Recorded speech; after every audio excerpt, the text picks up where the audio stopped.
This episode is sponsored by State Farm. Choices are great. Like with your podcasts, you get to choose what you want to listen to. And State Farm believes insurance should work the same way. That's why the State Farm Personal Price Plan helps you get the coverage you want at an affordable price and a policy that helps cover what you value most. Like a good neighbor, State Farm is there. Call or go to statefarm.com today to create your State Farm Personal Price Plan. Prices vary by state. Options selected by customer. Availability and eligibility may vary. What is going on, Laker fans? Thank you very much for being a part of Lakers Talk. This Tuesday night, Lakers got obviously the night off. The entire NBA has a night off. Go out there and vote if you haven't voted yet. Appreciate you guys being a part of the show. We got a lot to get into. The 2-8 Los Angeles Lakers. We'll talk about what we think over the first 10 games. Point out some of the issues, obviously, for the Lakers right now. Look at the upcoming schedule. There's some winnable games coming up. Can the Lakers kind of right some of their wrongs over the next 10 games? We'll have to wait and find out. Jovan Buha covers the Lakers and the NBA for The Athletic. He'll join in about a half hour or so. So we got a lot that that I certainly want to get into. If you're a Laker fan out there, hit me up on Twitter, @Sliwa, and I'll read off some of the tweets as the show progresses. So 2-8 start for the Lakers. They started out the season 0-5. Obviously, we know how things have gone so far for the Lakers, and the 0-5 start was one thing. Then you came back and you won 2 games in a row, and you thought for a quick second, not thinking that the world was going to change, but you know what? That's a good win against the Denver Nuggets. That's a good win against the Pelicans. However the hell you got that win against the Pelicans, you did end up winning that game, and you thought, all right, maybe the Lakers are building towards something. Last 3 games for the Lakers, if there was an identity that the Lakers had set, I think at this point we're trying to figure out, well, I don't know what the identity of the Lakers is today. They lost to the Jazz, the Cavs, and the Jazz again. And the last 2 days, the Lakers losing back-to-back games. That's the Cavs at Crypto and then last night at Utah. Something different happened. It wasn't just three-point shooting struggles. It wasn't just turnovers. It wasn't just, does the other team just have better talent than the Lakers? It wasn't just poor execution towards the end of a game. The Lakers lost because they couldn't get any stops and they didn't play any defense. They gave up 130 points to the Utah Jazz, 114 points to the Cavs, 139 points against the Utah Jazz in last night's game. And you know what? I thought maybe, just maybe, the Lakers have somewhat of an identity that they're going to lose games, but you know what? They're going to play defense night in and night out, and that's going to keep them in a lot of ball games. That portion has gone away, at least up to this point. And it was interesting listening to Darvin Ham yesterday and, you know, obviously seeing the Lakers' reaction and listening to Anthony Davis. This is a team that, you know, I don't think they have the answers, and if they did, I think that would, you know, that part of it would get figured out by now. And it's just 10 games, but when you start the season out 2-8, it is really, really difficult to get yourself out of a hole in the Western Conference. There's a quote that came from Darvin Ham that I thought was interesting. He said, "I would say this, write it, quote it. However, this may be happening now at the outset of what we're trying to force to be a culture change in terms of getting us back to being highly competitive on a highly consistent basis, but it's not always going to be like this. We're going to turn the corner. I didn't come here to lose. They didn't bring me here to lose." So you hear Darvin Ham, and you can kind of see the state of where Darvin Ham views the Lakers. Obviously, everybody, you're a Laker fan, you're the front office. Doesn't matter. Everyone's not happy that the Lakers are sitting at 2-8, and I'm sure Darvin Ham on the top of that list, getting his first head coaching experience or his first head coaching opportunity, and the Lakers are losing as much as they are. You can't change the first 10 games. You're 2-8. I had a caller, I think it was during one of the post-game shows a couple nights ago, saying, well, you know what, I don't think their record reflects who they are. No, their record does reflect who they are. And when I look at this Lakers team, and as much as I kind of sit back and I reflect on the first 10 games and I try to pinpoint, why are the Lakers sitting at 2-8? My biggest concern with this Lakers team right now is there is not one thing of why they've lost 8 of their first 10 games.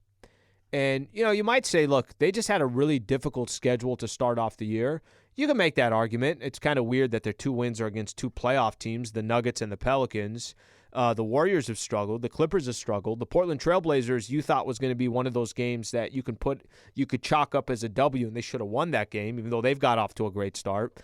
And the really odd one is the Utah Jazz, who've played pretty much flawless basketball through the first 10 games of the season. They're sitting at 9-3, the best record in the Western Conference.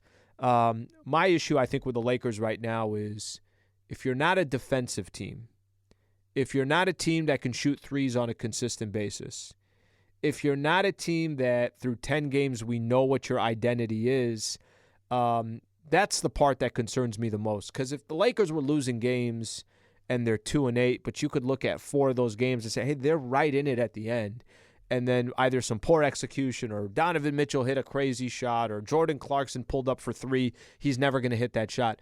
If it was just bad luck on some of the losses, you can kind of create a story for yourself. You can maybe convince yourself that, all right, it's not that bad. They just got off to a really bad start.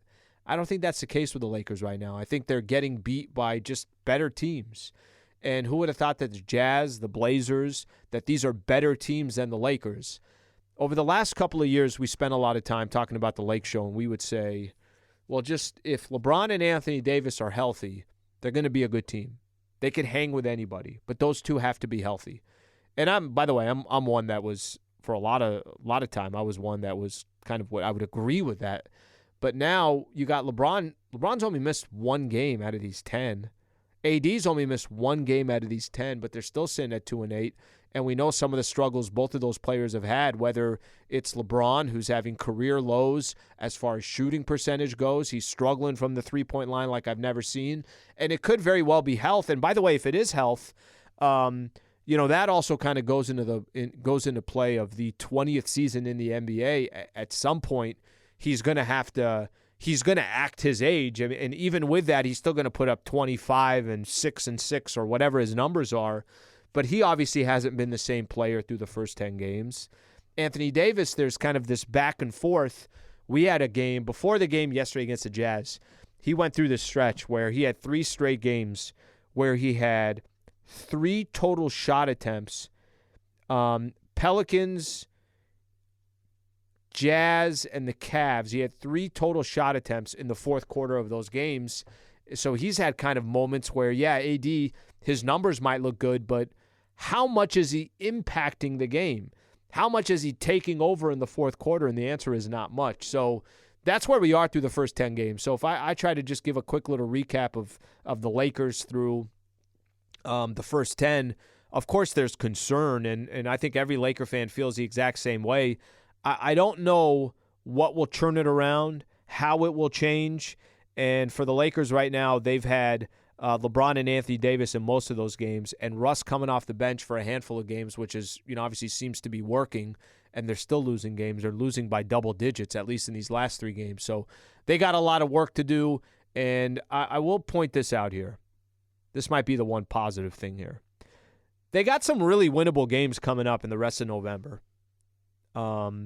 December is going to be a tough one. They're going to go out on the road. They'll be out for a while, and they got some real tough matchups in December. But the rest of November, here are their next 10 games. They got the Clippers tomorrow. It's a Clipper home game. Clippers are 6-5. Lakers were in that first game against the Clippers. Obviously, Kawhi Leonard hasn't been playing. They got the Sacramento Kings, the Brooklyn Nets, the Detroit Pistons, and the San Antonio Spurs. The next 4 after that, all those games are at Crypto. They're at Phoenix. Then they got 2 against the San Antonio Spurs on the road, and then they got the Pacers and the Blazers back here at Crypto. The reason why I point out those 10 games, this just might be the season. That these next 10 games, if you came out of it 6-4, you're like, okay, you know what? You learned some stuff. You found a way to correct some of your wrongs. You're not 500, but you're hovering somewhere around that, and maybe now it's more apt to get a better trade or get involved in trades because it's after Thanksgiving and it's the first, you're finally in December, and Woj had pointed that out a couple weeks ago that probably trades won't go down until after Thanksgiving.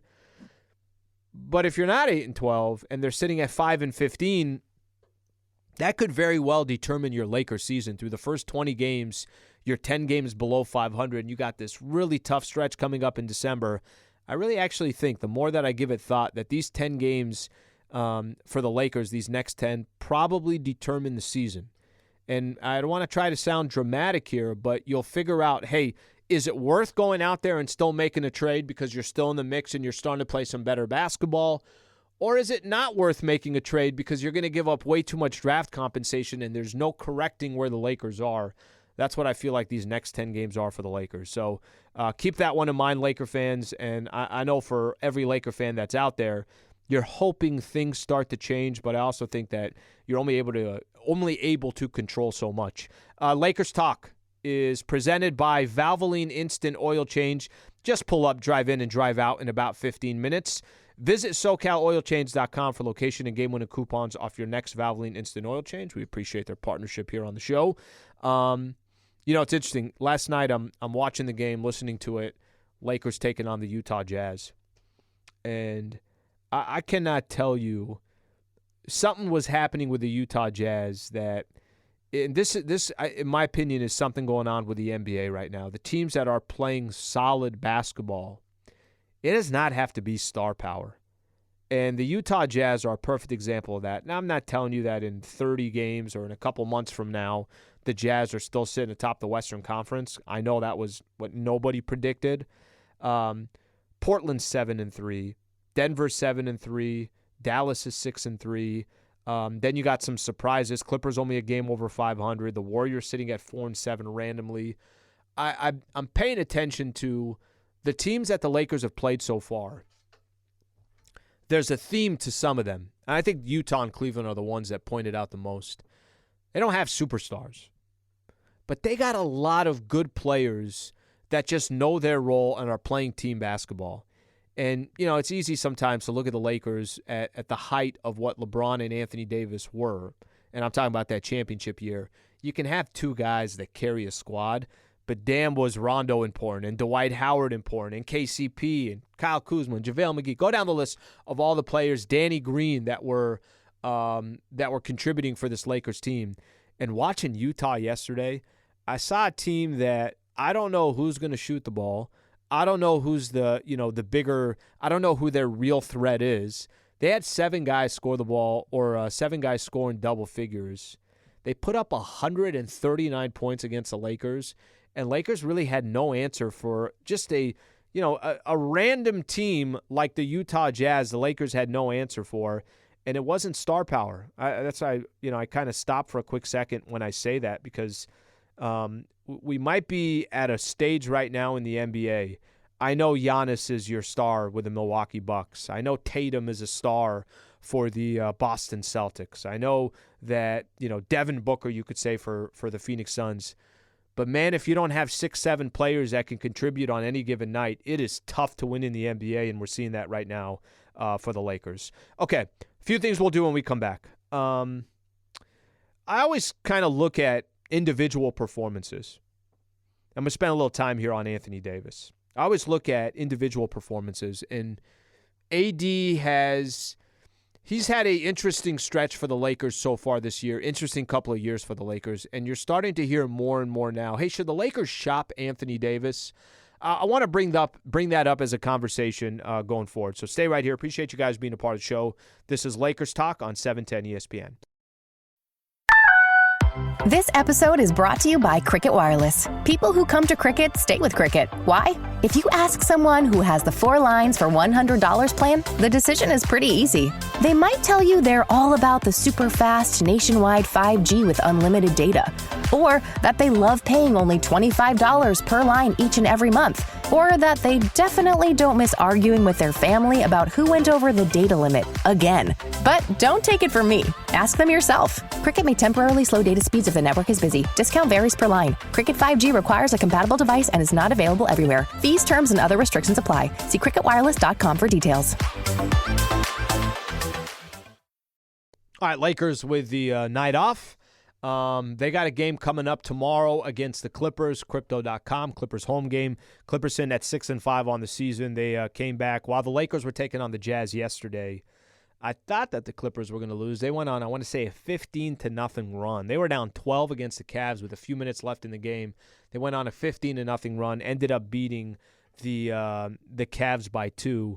So the Clippers all of a sudden winning some games. I mean, obviously Kawhi Leonard has not been in the lineup for them, so they're still trying to kind of figure out and adjust things.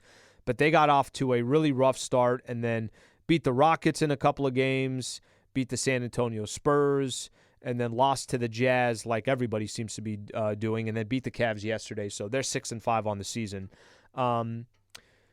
Some interesting chatter I'd like to say over these last couple of days, and this has not really been a conversation in the past, and it all started with Bill Simmons talking about that he's hearing that AD may be available. And this is according to a report for him. Bill Simmons on the Ringer. I'll read the exact quote. He said, "So the Lakers lost again today. There's some buzz, just some buzzing that AD, Anthony Davis, might be available. That's a plan B because the Westbrook trade or whatever they think they can get for Westbrook, and whether you want to give up future assets, maybe that doesn't even make sense because what you are getting if you're the Lakers." So I kind of want to walk through a couple things here with Anthony Davis.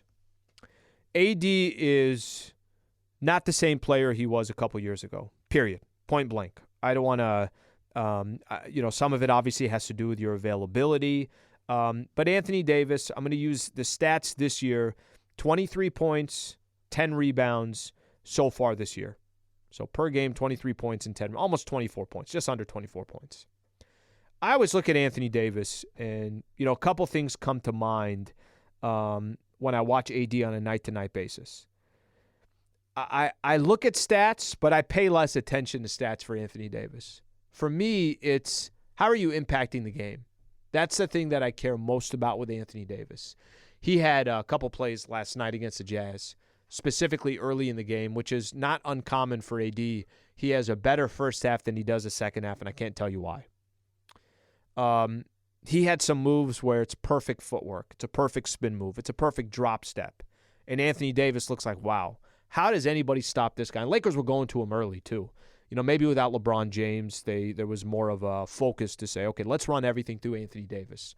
Lakers had no trouble putting up points yesterday. They had 71 points in the first half. They gave up 76 in the first half to the Utah Jazz. But AD had, one of those moments where you're like, all right, AD's doing what AD does. Second half, you feel his impact less.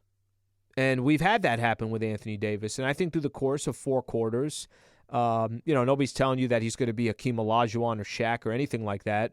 But I think there are stretches, way too many stretches, too long of stretches, where you don't feel Anthony Davis's presence the way that you're accustomed to feeling it or the way that you want to feel Anthony Davis. I'm hearing all these, rumors and chatters, and there's an article today in the Bleacher Report, landing spots and trade packages for Lakers star Anthony Davis. I don't think that the Lakers are going to make a move for Anthony Davis. I don't.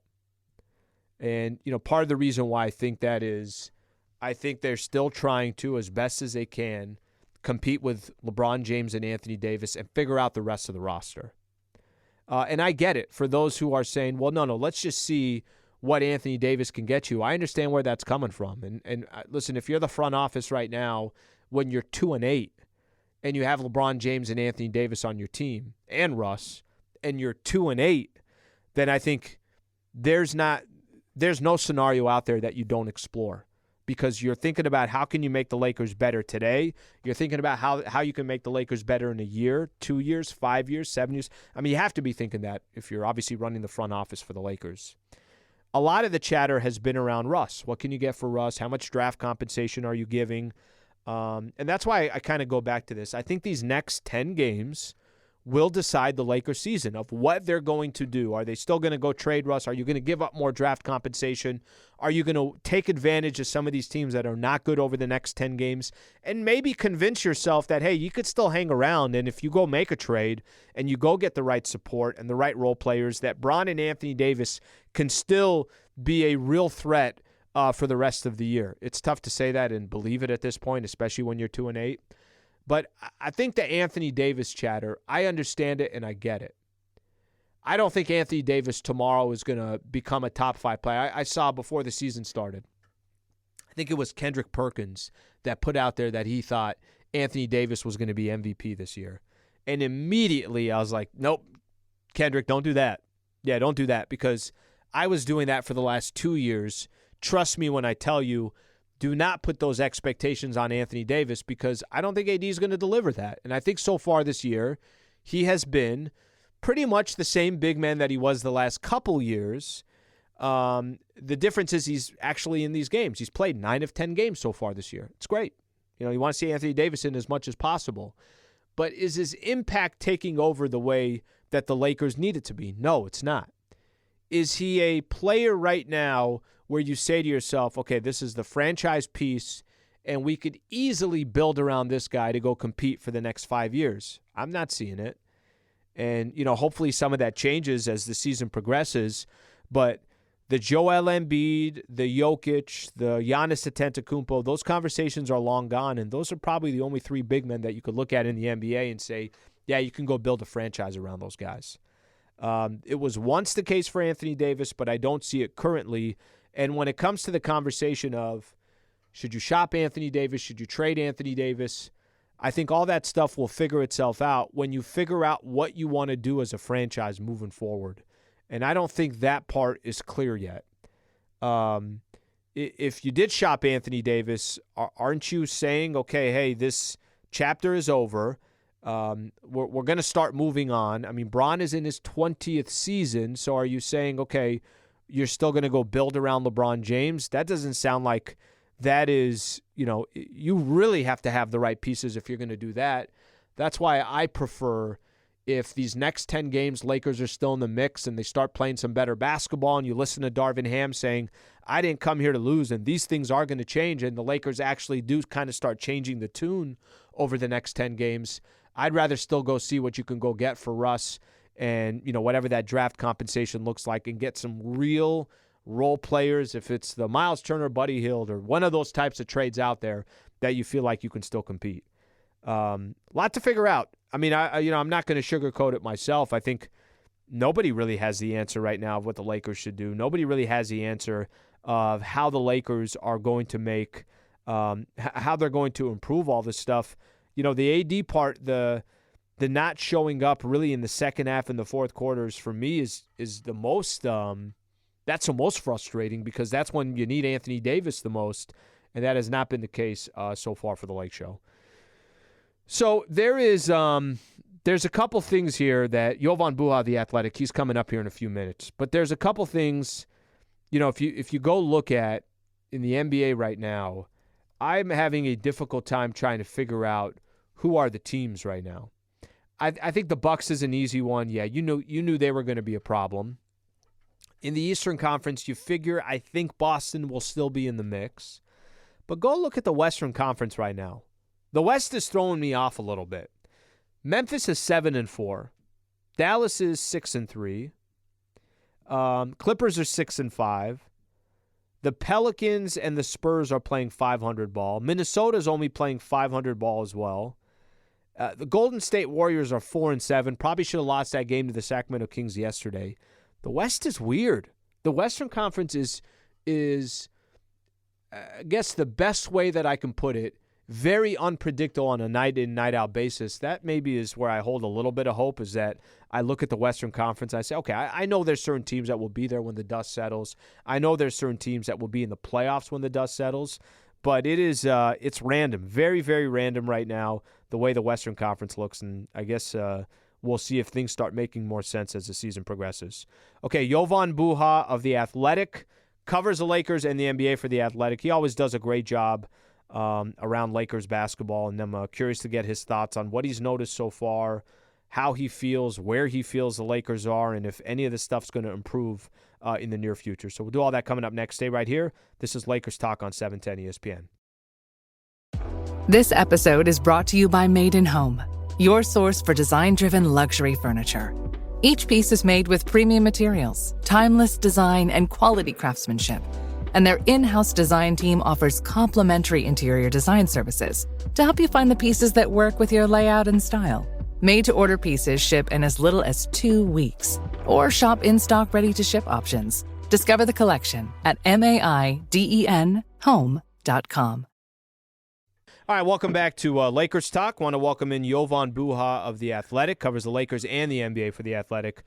Jovan, thank you, buddy, for joining the show. Let's start with this. Rather than specifying on one game, I just want to kind of talk about the 2-8 start with the Lakers. I've had a difficult time being able to describe what the Lakers are through 10 games. What is their identity? Obviously, it hasn't helped these last 3 games. If you thought maybe they're a defensive team, now all of a sudden they're giving up 130-plus a couple times to the Jazz, the 114 against the Cavs. How would you, as best as you can, identify what this Lakers team is 10 games in? Well, I think that they are definitely better than their record. I don't think that this is a 2-8 team. I feel like it's been a perfect storm of almost everything that can go wrong has gone wrong. The issue for them is, like, at the end of the day, like, your record matters, right? And there are no moral victories, and you can't look back at, we should have won the Portland game, or we should have won the Cleveland game, or whatnot. Like, you can't change your record with revisionist history. So I think for them, it's been obviously a brutal, schedule. Like, the Jazz were supposed to be the easiest team during their first 10 games. Like, that was like, oh, this is a lottery team that they're playing. Those will be a couple wins. Like, the Jazz are first in the West. So you just look at, they played the Warriors, they played the Clippers, they played the Blazers, the Pelicans, the Nuggets twice, like the Timberwolves. Like, they've had a really tough schedule. They've basically played nothing but playoff teams. Even Cleveland was supposed to be kind of an easier team, and they're at the top of the East. So, like, I think from a schedule perspective, it's gone, about as tough as possible. I think this probably will be their toughest 10-game stretch this entire season, arguably. And then you look at the injuries, and Pat Bev missing a few games, LeBron missing a game, LeBron being hobbled with the foot, and then the sickness, and AD dealing with the back and missing a game. Like, I think, again, it's just been kind of like this perfect storm of things going wrong for them. But that said, again, like, results matter. And I think it was nice to see them beat Denver and beat New Orleans. I think those are 2 solid wins. But I think if you're almost like simulating the season, this was kind of the worst case for those first 10 games. So I really look at the next 5 games to me as, really a must-win stretch for them. Looking at the Clippers is going to be a tough one, but after that, they got the Spurs, they got the Pistons, they got the Nets, they got the Kings. So, like, those 4 games, they got to go at least 3-1, in my opinion, to have any chance of salvaging this season. And you go 3-1, maybe, who knows, maybe they even beat the Clippers. Like, 4-1 during that stretch. Okay, now you're looking at 6-9.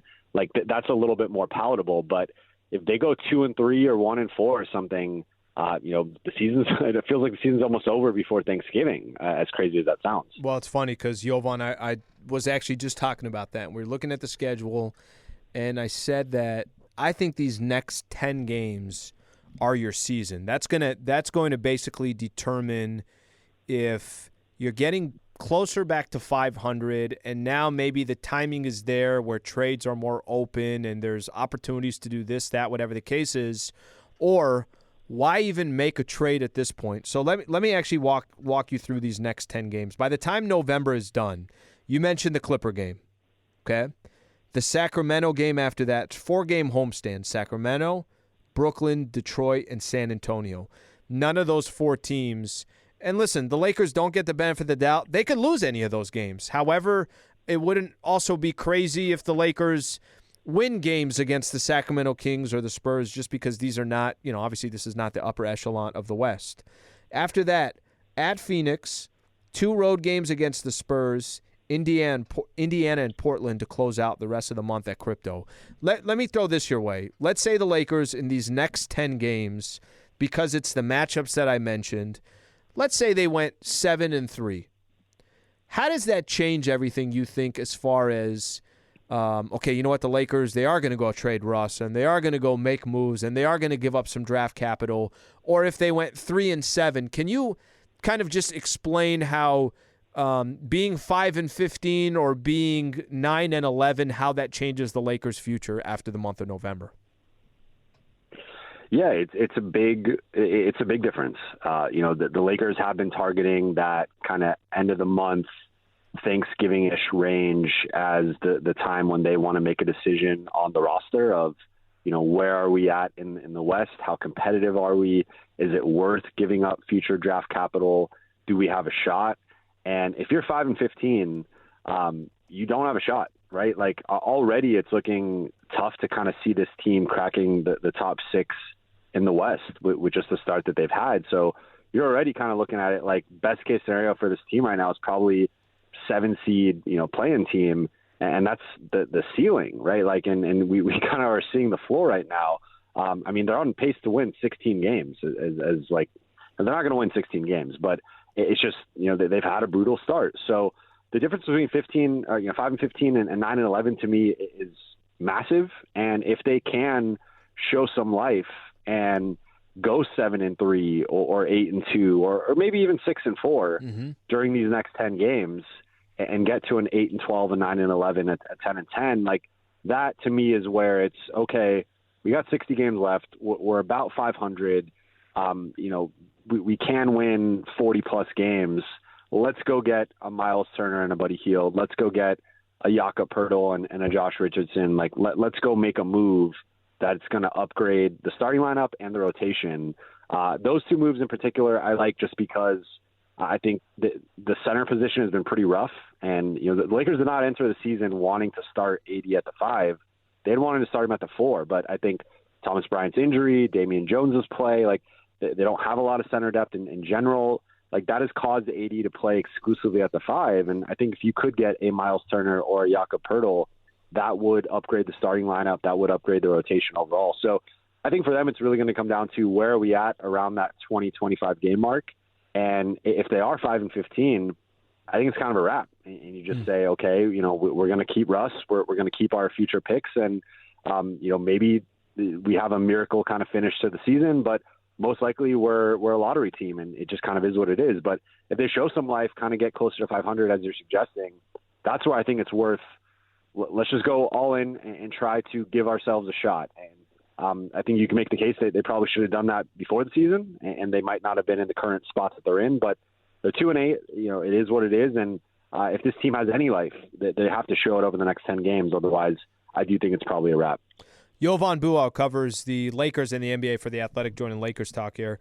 Jovan, does that – I'm trying to think here. The Lakers obviously have been trying to avoid giving up those two first rounders, 2027, 2029.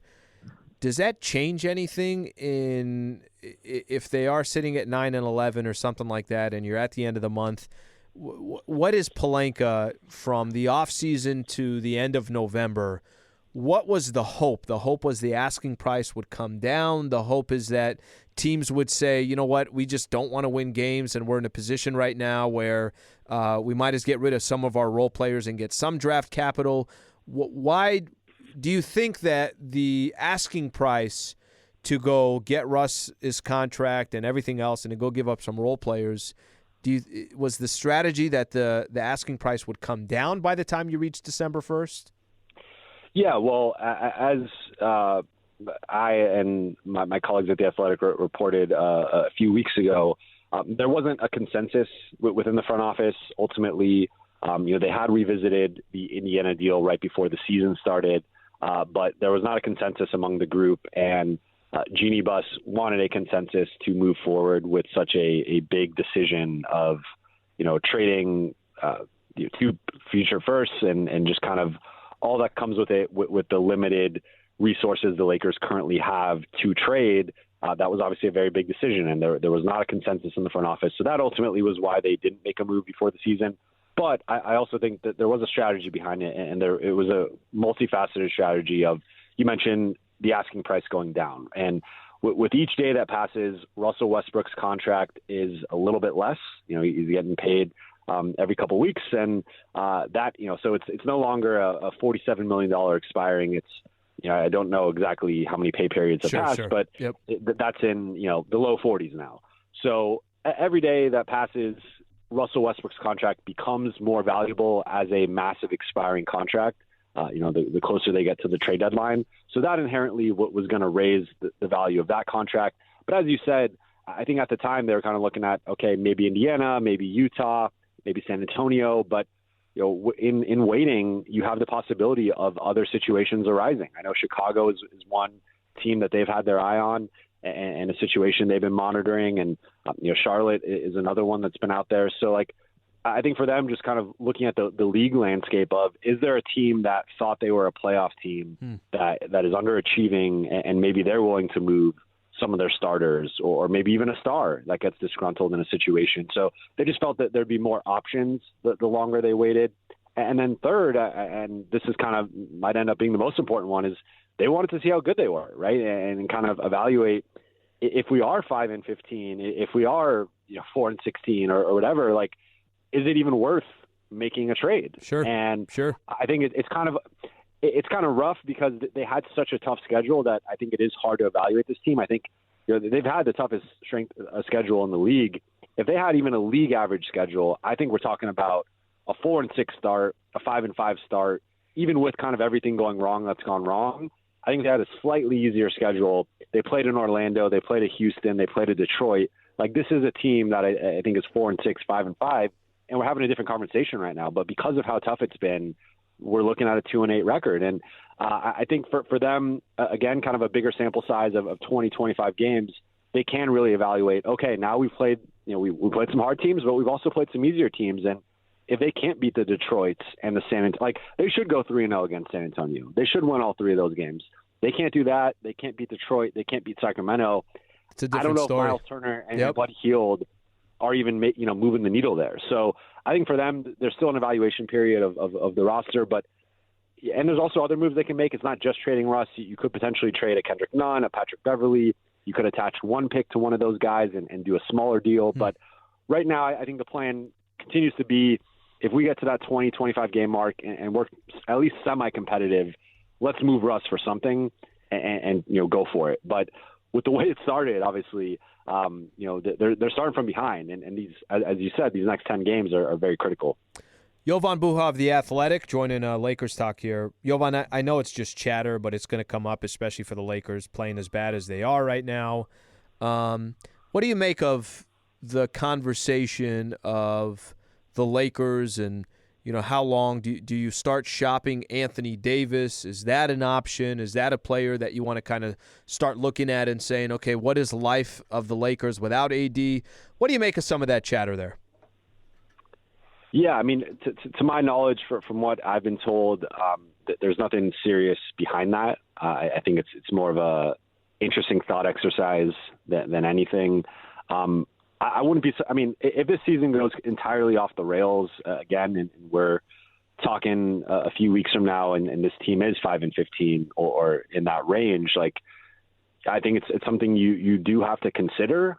Just because I think if this season really has no future to it, right? The Lakers are kind of in between two eras of they are very much win now with LeBron, AD, and Russ, but obviously.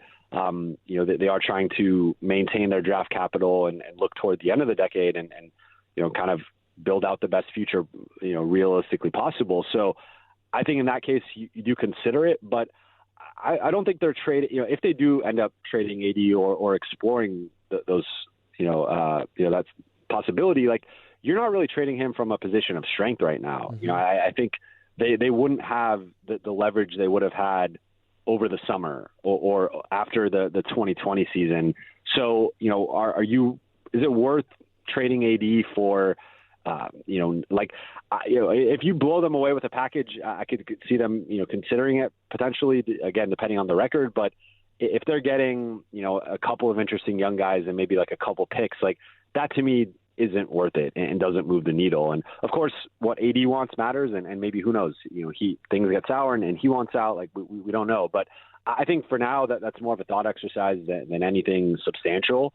But again, if the season continues to go off the rails, I think that will be something that they have to consider just based on the way the season's going. But to me, I think, it's going to go one of two ways, which is they either turn things around in the next 10 games look to make a more competitive deal, or the season's kind of is what it is, and they start to think about selling pieces off. But I think with AD, I think he's got a lot of flack. To me, he's been a defensive player of the year caliber defender. He was a big reason why they were a top 3 defense for the first 6-7 games.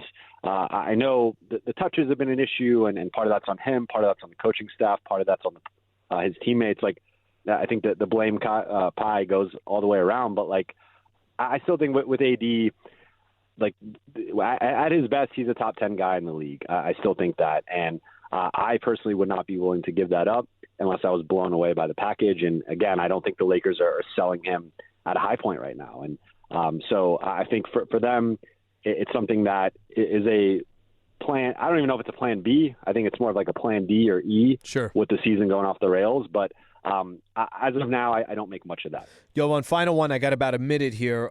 Just your thoughts on LeBron's start to the season and some of his struggles so far. Yeah, it's been rough. The shooting efficiency has not been there. I think on paper entering the season, LeBron was the Lakers' best or second best shooter, and that obviously hasn't played out. But I think that's going to come. He has started the last couple of seasons a little slow by his standards. I mean, he's still putting up 24, 7, and 9, so it's not like he's washed out there, right? Like he's still putting up unprecedented numbers for a soon-to-be 38-year-old. But, of course, the efficiency has not been there. The jump shot has not been there. I think even the finishing, like he's making 69% of his shots in the restricted area, which is a really good percentage, but it's not the 70+% that we normally see from LeBron. And we've seen like a CJ McCollum block him at the rim and guys stripping him and him not finishing with his normal efficiency. So I think for him, he's been battling this foot issue that I think has sapped some of his athleticism. He's obviously been battling this virus for a few games. So I want to pump the brakes on the LeBron is washed. LeBron is over the hill. Again, 24, 7, and 9. He's still putting up big numbers. But I suspect the efficiency will come back later in the season and probably sooner than later. But if we're at the 30-game mark and he's still shooting this bad, I'm willing to entertain those conversations. But I think people just love to overreact one way or the other with LeBron. Jovan, my man, that was fantastic. I appreciate you taking the time. Always great insight around the Los Angeles Lakers. Thank you for coming on the show, bud. Appreciate it, Alan. Talk to you soon. All right, that's Jovan Buha of The Athletic. When we come back, give our final thoughts here. Lakers taking on the Clippers small. We'll talk about that as well. Stay right here. Lakers Talk 710 ESPN. Thank you, Jovan. All right, thanks, man. All right, buddy. Thank you, man. At Simply Safe Home Security, your safety is the only thing that matters. That's why you get live 24/7 professional monitoring for less than $1 a day, because every home deserves to be protected. Right now, get 40% off the whole home security system named the best of 2022 by U.S. News & World Report. Visit simplysafe.com/holiday to save big today. Advanced home security, 24/7 professional monitoring for less than $1 a day. There's no safe like Simply Safe. Welcome back to Lakers Talk. Appreciate Jovan Buha taking the time to join the show. Lakers Talk is presented by Valvoline Instant Oil Change. Just pull up, drive in, and drive out in about 15 minutes. Visit SoCalOilChange.com for location and game-winning coupons off your next Valvoline Instant Oil Change. Love having Jovan on.